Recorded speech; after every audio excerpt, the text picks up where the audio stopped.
Coming to you now is Lechem Panim with your host, Pastor Cameron Uri, Senior Pastor and Bible Teacher at Renton Park Chapel in Renton, Washington. Hello and welcome to Lechem Panim. Today we are continuing our study of the book of Esther. Last week, following the rise of Esther, we talked about how Esther's cousin Mordecai, an official appointed by the king who judges at the king's gate, he uncovers this assassination plot against the king and therefore saves the king's life. But instead of the following passage opening with his promotion, as the original readers would have expected, we find instead honor being given to another man. It says in chapter 3, verses 1 and 2, "After these things, King Ahasuerus promoted Haman, the Agagite, the son of Hammedatha, and advanced him and set his throne above all the officials who were with him. And all the king's servants who were at the king's gate bowed down and paid homage to Haman, for the king had so commanded concerning him." You know, it's interesting that our story last week closes with Mordecai not receiving or even looking to receive credit for saving the king from this deadly plot against his life. And yet our passage today, which immediately follows, is introduced by a man who consumes credit. For Mordecai, it's enough for him just to know that he had done the right thing and that his master, the king, was safe. Haman, on the other hand, as we'll see, he feels the perpetual need to always glorify himself. He was an egotist, or in other words, a person me-deep in conversation. And as we'll see later in the story, it is his pride and his vanity that will eventually be his undoing. I remember reading a story of how once a girl knelt in a confessional and said, "Forgive me, Father, for I have sinned." "What is it, child?" asked the priest. "Father, I have committed the sin of vanity. Twice a day I gaze at myself in the mirror and tell myself how beautiful I am." And the priest turned, he took a good look at the girl, and said, "My dear, I have good news. That isn't a sin. It's only a mistake." You know, sometimes it only takes one person to unravel our own false perceptions of ourselves. Every time that Haman rides through the king's gate, everyone at the king's gate bows down to him. Well, everyone except one. Verse 2 says, "But Mordecai did not bow down or pay homage." Now, why doesn't Mordecai bow? It's believed by many that the reason that he did not bow was because bowing means worship, and because he worshiped God alone, he could therefore not bow to anybody but God. However, that interpretation is most likely not correct, because it was a universal custom during this time to bow before your superiors. In fact, it's known from other sources that in general, Jews did bow to pagan officials of the Persian court. It wasn't a religious act, but one simply of court protocol, such as modern people today still curtsy or bow to the British Queen. In fact, we know that later in the story, Mordecai will eventually receive Haman's former job as Grand Vizier. And in order for him to receive that job, he would have to have paid the king the very honors that he here refuses to Haman. So why does Mordecai here refuse? Well, in Hebrew narrative, the characteristic described when a character is first introduced is key to understanding his or her role in the story. When Haman is introduced, he is identified as an Agagite. And the Agagites were the ancient enemy of the Jews. You'll remember that when Israel left Egypt out of that captivity, they were attacked by these people called the Amalekites, whose lineage began with Amalek, grandson of Esau, all the way back in Genesis 36:2. And so God curses them because they attacked Israel.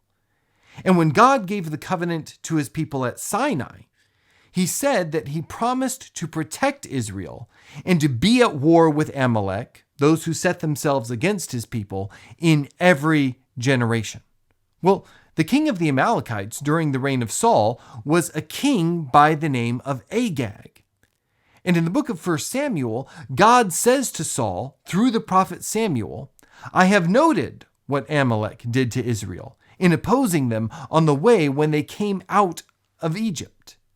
Now go and strike Amalek and devote to destruction all that they have. Do not spare them, but kill both man and woman, child and infant, ox and sheep, camel and donkey. But remember, Saul doesn't listen.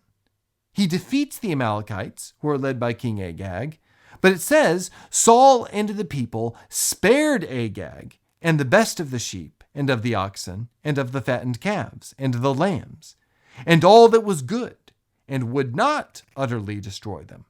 All that was despised and worthless they devoted to destruction. But Samuel, he comes to King Saul, and Saul is all proud of himself, probably like Haman, and boasts about how he has obeyed the commandment of God. But Samuel puts his hands to his ears and says, What then is this bleating of the sheep in my ears, and the lowing of the oxen that I hear? And Saul begins to get nervous. He starts making excuses. Well, I saved the best animals to be an offering for the Lord. And so he starts to try to justify himself. But then Samuel says that famous statement. He says, Has the Lord as great delight in burnt offerings and sacrifices as in obeying the voice of the Lord? Behold, to obey is better than sacrifice, and to listen than the fat of rams. For rebellion is as the sin of divination, and presumption is as iniquity and idolatry. Because you have rejected the word of the Lord, he has also rejected you from being king. And then it says, Samuel said, Bring here to me Agag, the king of the Amalekites. And Agag came to him cheerfully. Agag said, Surely the bitterness of death is past. And Samuel said, As your sword has made women childless, so shall your mother be childless among women. And Samuel hacked Agag 2 pieces before the Lord in Gilgal. Wow, I mean, that's pretty intense. But you have to understand that the Amalekites were so intensely evil, practicing child sacrifice and other horrific practices, that God wanted them out of his land. And even more importantly, he didn't want Israel to adopt those kinds of practices. And yet we see that the Israelites, they never fully drive the Canaanites from their land. And because of that, they did indeed fall into those same practices. And really, Saul's failure in this conflict with Agag, it really foreshadows Israel's continual inability to expel all evil from the promised land. Now, why does all this matter? Well, because it says here that Haman is an Agagite. He's the descendant of King Agag. And that is really what drives his hatred for the Jews, and especially Mordecai. Now, why Mordecai in particular? Well, it's not just because Mordecai is a Jew. No, Mordecai comes from a very specific line, which is also given to us when he is first introduced back in Esther 2, which means it is also key to understanding the story. It says, Now there was a Jew in Susa, the citadel, whose name was Mordecai, the son of Jair, son of Shimei, son of Kish, a Benjaminite. Now remember that Kish was Mordecai's great-grandfather who actually experienced the Babylonian deportation. We talked about him a few weeks ago. But Kish also represents a Benjaminite family name that could be traced all the way back to 1100 BC to Saul's father, whose name was also Kish. And so this is the family that Mordecai is a descendant of, the royal family of Saul, who slew the Amalekites and should have killed King Agag. So in this chapter, you have more than just 2 men colliding. You have their whole heritages colliding. Now, by order of the king, every man is to bow down to Haman and pay him homage. But Mordecai doesn't. Why? Well, very likely because no self-respecting Benjaminite could bow before the seat of the ancient enemy of the Jews. And next week, we'll see just how well Haman takes this. If you think it's not very well, then, as Sherlock Holmes once said, you have a very keen insight into the obvious.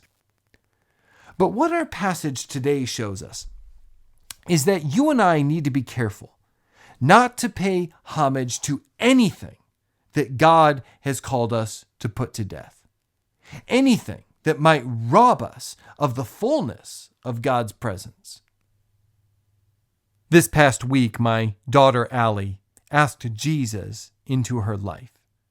And as I was sitting with her and explaining things to her, she knew that she was making a very important decision to follow Jesus.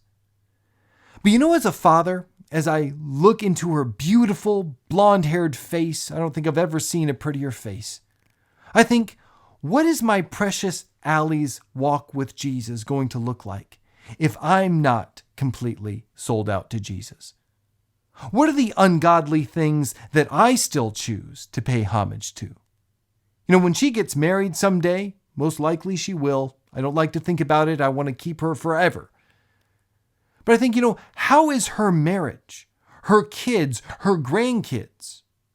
How are they going to be affected by my present willingness to be sold out to Jesus? Saul thought his sin was no big deal, and yet it affected generations. And so I wonder if those small choices that you and I make every day to choose godliness over worldliness, maybe they're not so small after all. They could affect a lot of people. This week I was remembering the life of Ravi Zacharias, a wonderful Christian thinker and apologist who just went home to be with the Lord. And thinking about the millions of people, myself included, who have been touched by his extraordinary life and ministry, I thought, my faith and my thinking have been shaped in such an amazing way by Ravi and his faithfulness to the kingdom. And then I wondered, in my reflecting, what does a person like him have to give up in order to be used by God so mightily?